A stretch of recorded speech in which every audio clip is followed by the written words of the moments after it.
પાટણ જિલ્લામાં ગામના નામ બદલવાના મુદ્દે વિવાદ ઉગ્ર બન્યો છે। જાપટપુરા ગામનું નામ ઇસ્લામપુરા કરવામાં આવ્યું હોવાના આક્ષેપ થયા હતા। ત્યારે એકલધામના મહંત દેવનાથ બાપુનું નિવેદન સામે આવ્યું છે। મહંત દેવનાથ બાપુએ વહીવટીતંત્રની ભૂમિકા અંગે સવાલો ઉઠાવ્યા છે। તેમણે કહ્યું છે કે રેવન્યુ રેકોર્ડમાં ફેરફાર વિના ગામનું નામ બદલવું શક્ય નથી। વહીવટીતંત્રની મિલીભગત હોવાના આક્ષેપ કરવામાં આવ્યા છે। ઘટનાની ઉચ્ચસ્તરીય તપાસ કરવાની માંગ ઉઠી છે। ત્યારે ગામના મૂળ નામને યથાવત રાખવા માટે પણ માંગ કરવામાં આવી રહી છે।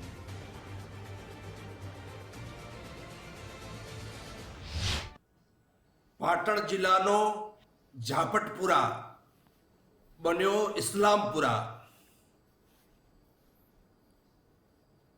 એ ઝાપટપુરામાં ખાલી મુસલમાન રહે છે એવો નથી,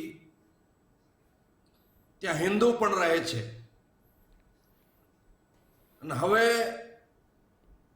હિન્દુઓના જો ડોક્યુમેન્ટ છે, રાશન કાર્ડ છે, આધાર કાર્ડ વગેરે વગેરે, એમાં પણ ઇસ્લામપુરા લખેલો આવે છે।